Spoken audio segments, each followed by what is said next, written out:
saya Jainal Mutakin, NIM D1A020079, kelas C Agroekoteknologi, Fakultas Pertanian, pada mata kuliah Agroklimatologi. Pada video kali ini, kita akan membahas siklon yang terjadi di dunia. Submateri yang akan dibahas pada video kali ini, yang pertama adalah apa sih itu siklon dan siklon apa saja yang terjadi di Indonesia. Yang kedua, bagaimana terjadinya siklon di laut. Yang ketiga, bagaimana siklon bisa sampai ke daratan. Yang keempat, bagaimana siklon seroja terbentuk dan apa dampaknya. Yang kelima, adakah hubungannya tsunami dengan hujan? Yang keenam, apa pengaruhnya rumah kaca terhadap pemanasan global? Dan yang terakhir, apa sih perbedaan laut dan samudra? Masuk ke pertanyaan yang pertama. Apa itu badai siklon dan siklon apa saja yang terjadi di Indonesia? Badai siklon merupakan angin yang masuk ke daerah pusat tekanan rendah atau yang biasa disebut dengan daerah depresi yang dikelilingi oleh wilayah pusat tekanan tinggi yang kemudian berputar mengelilingi garis-garis isobar. Menurut hukum bui balot di belahan bumi selatan, angin berbias ke kiri dan ke arah sebaliknya.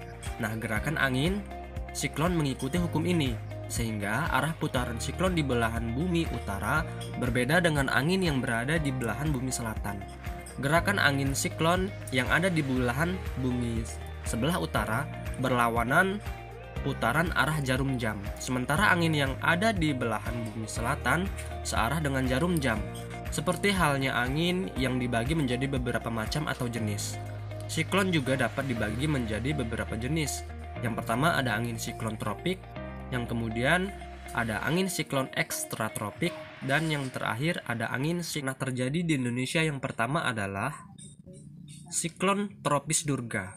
Siklon tropis Durga ini terjadi pada tanggal 20 sampai 25 April tahun 2008 yang tumbuh di Samudra Hindia Barat daya Lampung. Siklon tropis Durga adalah siklon tropis yang terbentuk di perairan barat daya Bengkulu di Samudra Hindia. Siklon ini atau badai yang pertama ini dinamai di Indonesia dan terbentuk di dekat garis Khatulistiwa. Siklon tropis Durga terbentuk di Samudra Hindia sekitar 1000 km dari kota Bengkulu. Siklon tropis Durga memiliki arah probabilitas ke arah timur hingga barat dengan kecepatan gerak rata-rata 25 knots. Daya siklon tropis Durga memengaruhi cuaca di sekitaran perairan Bengkulu, Banten, Lampung, dan Jawa Barat. Siklon tropis Kirili terjadi pada tanggal 26 sampai 28 April tahun 2009. Siklon tropis Kirili tumbuh di Laut Arafura Selatan, Papua Barat. Selanjutnya ada siklon tropis Anggrek. Siklon tropis Anggrek tumbuh di Samudra Hindia Barat daya Lampung pada 29 Oktober sampai 5 November 2010. Badai tropis ini diperkirakan akan menghasilkan angin yang cepat lajunya dengan angin maksimum 55 knot. Bahkan, badai tersebut menghasilkan angin kencang hingga 130 km per jam pada hari Rabu. Badai tropis tersebut berdampak pada cuaca di Indonesia. Siklon tropis Anggrek memberikan dampak berupa angin kencang lebih dari 25 knot yang diperkirakan terjadi di Kepulauan Mentawai, Bengkulu, pesisir barat Sumatera Barat, dan Lampung. Gelombang signifikan pun terjadi dengan tingginya lebih dari 3 meter, berpeluang terjadi di perairan sebelah barat Kepulauan Mentawai hingga perairan barat Lampung, serta Selat Sunda bagian selatan. Ada siklon tropis Bakung. Siklon tropis Bakung terjadi pada tanggal 11 sampai 13 Desember tahun 2014 dan tumbuh di Samudra Hindia Barat daya Lampung. Selanjutnya ada siklon tropis Cempaka. Siklon ini tumbuh di perairan selatan Yogyakarta sampai Jawa Tengah. Siklon tropis Cempaka terjadi pada tanggal 27 November sampai 1 Desember 2017 lalu. Siklon tropis Cempaka ini adalah sebuah siklon tropis yang menerjang sebagian Pulau Jawa dan Bali pada bulan November 2017. Meski tidak sempat mendarat dan hanya tumbuh hingga menjadi siklon, Cempaka menelan korban sebanyak 41 jiwa di provinsi serta menyebabkan setidaknya 20.000 orang mengungsi. Ada siklon tropis Dahlia. Siklon ini berdekatan dengan pertumbuhannya siklon tropis Cempaka.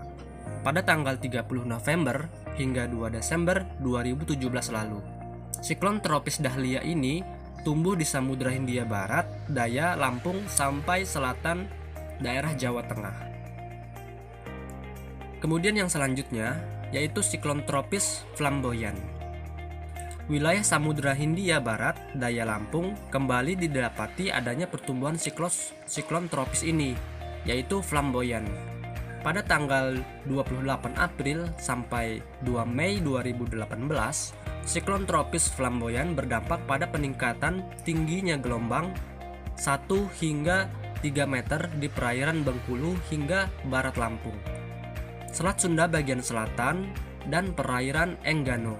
Siklon tropis Flamboyan timbul di wilayah Samudra Hindia Barat daya, Sumatera sekitar 1345 km barat daya Pulau Enggora atau 1410 km barat daya Bengkulu pada hari Sabtu tanggal 28 April dengan kecepatan angin maksimum 65 km per jam atau 35 knot. Lampung. Siklon ini memberikan dampak tidak langsung berupa peningkatan angin di sebagian wilayah pesisir barat Pulau Sumatera dan peningkatan ketinggian gelombang 2,5 meter sampai 4 meter di perairan Kepulauan Mentawai hingga Selat Sunda.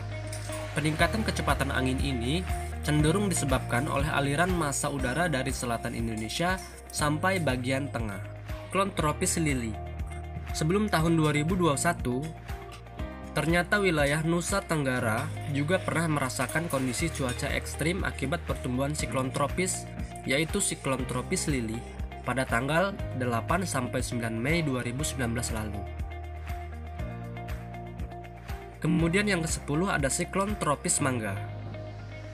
Pada pertengahan 2020 lalu, tepatnya pada tanggal 21-22 Mei, siklon tropis Mangga terdeteksi tumbuh signifikan di Samudra Hindia Barat, daya Lampung. Kemudian yang terakhir yaitu siklon Seroja atau siklon tropis Seroja. Baru-baru ini adanya siklon tropis Seroja yang tumbuh di Laut Sawu sampai Nusa Tenggara Timur pada tanggal 5-12 April 2021.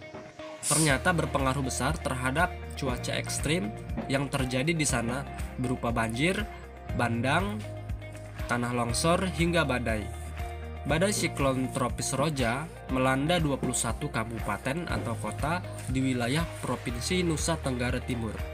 Menurut catatan Badan Meteorologi Klimatologi atau BMKG, kecepatan badai mencapai 75 km per jam. Badai ini memicu terjadinya banjir bandang, tanah longsor, serta angin kencang yang menyebabkan rusaknya berbagai sarana dan prasarana.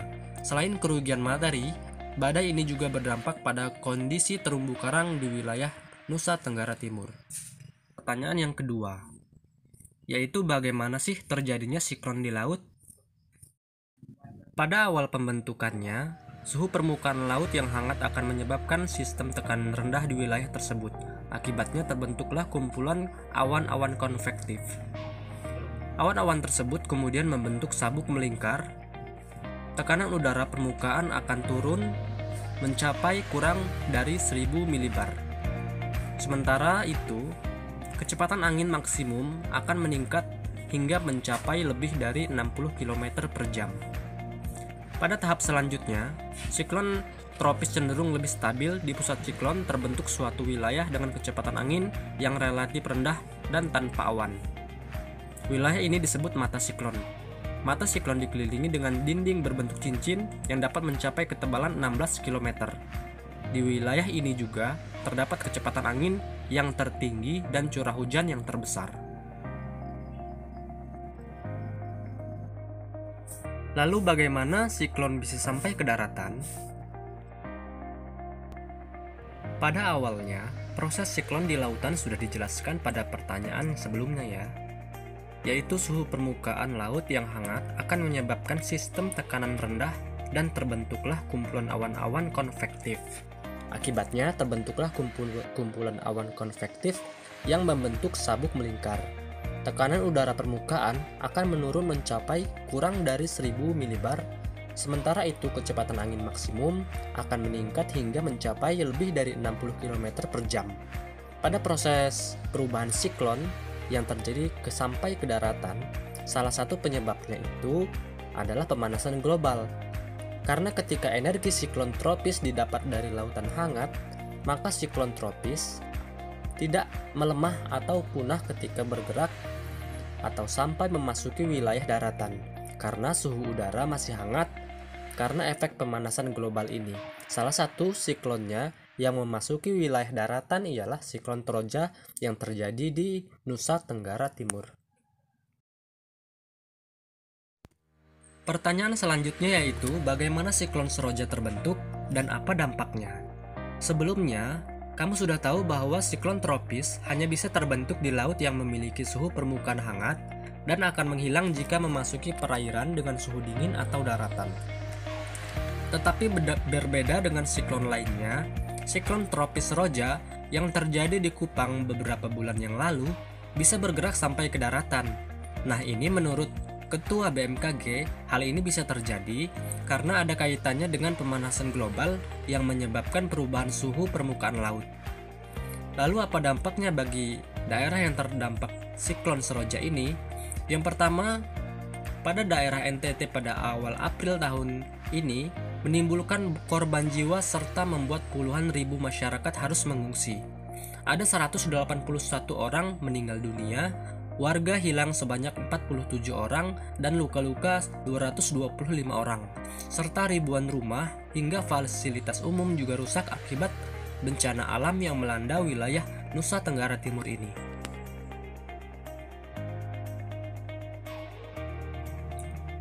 Pertanyaan kelima yaitu hubungan tsunami dengan hujan.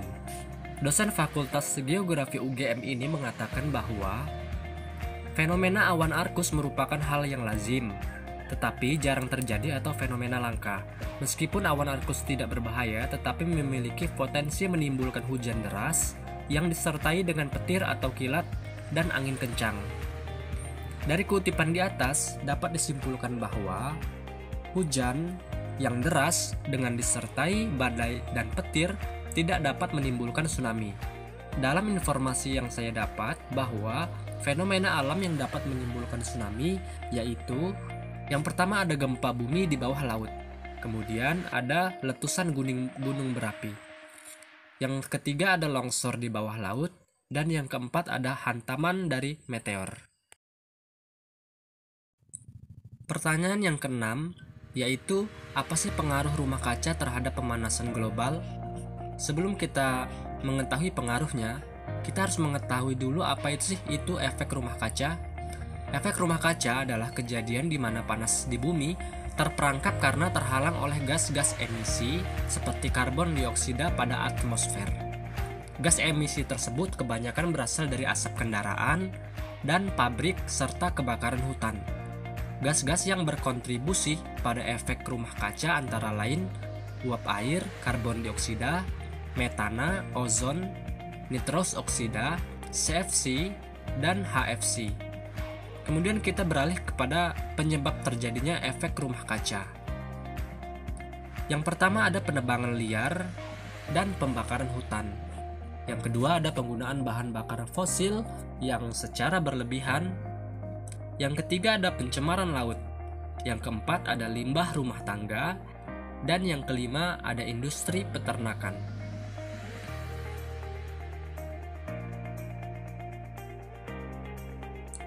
Akhirnya kita sudah sampai ke pertanyaan terakhir, yaitu apa sih perbedaan laut dan samudra? Yang pertama adalah perbedaan definisi. Laut merupakan kumpulan air yang menutupi lapisan permukaan bumi dan menjadi bagian dari samudra. Sedangkan samudra merupakan kumpulan laut yang terpisahkan oleh benua atau pulau besar, serta memiliki massa air sehingga atau sekitar 70% bumi. Kemudian ada perbedaan luasnya. Laut memiliki luas sekitar 1 hingga 3 juta kilometer persegi, sedangkan samudra memiliki luas hingga ratusan juta kilometer. Kemudian ada perbedaan kedalaman. Selain dilihat dari luasnya, kedua perairan ini juga memiliki tingkat kedalaman yang berbeda. Laut memiliki kedalaman 1000 sampai 2000 meter saja, sedangkan samudra bisa mencapai kedalaman hingga belasan ribu meter, sehingga laut memiliki kedalaman yang lebih dangkal dibandingkan samudra. Kemudian yang keempat adalah perbedaan letaknya. Selain itu, laut dan samudra juga bisa dilihat dari fisik atau letaknya. Laut memisahkan dua daratan atau lebih yang berupa pulau, sedangkan samudra memisahkan dua daratan atau lebih berupa benua atau daratan yang sangat luas. Misalnya, Laut Jawa berada di antara Pulau Jawa, Sumatera, dan Kalimantan. Sedangkan Samudra Hindia berada di antara benua Asia, Afrika, dan Australia. Itulah beberapa perbedaan antara laut dan samudra yang harus kita pahami. Oke, demikianlah pembahasan materi pada video kali ini. Semoga bermanfaat bagi teman-teman semua. Dan juga saya, Jenel Mutakin, memohon maaf apabila ada kesalahan yang kurang berkenan. Saya akhiri, wassalamualaikum warahmatullahi wabarakatuh.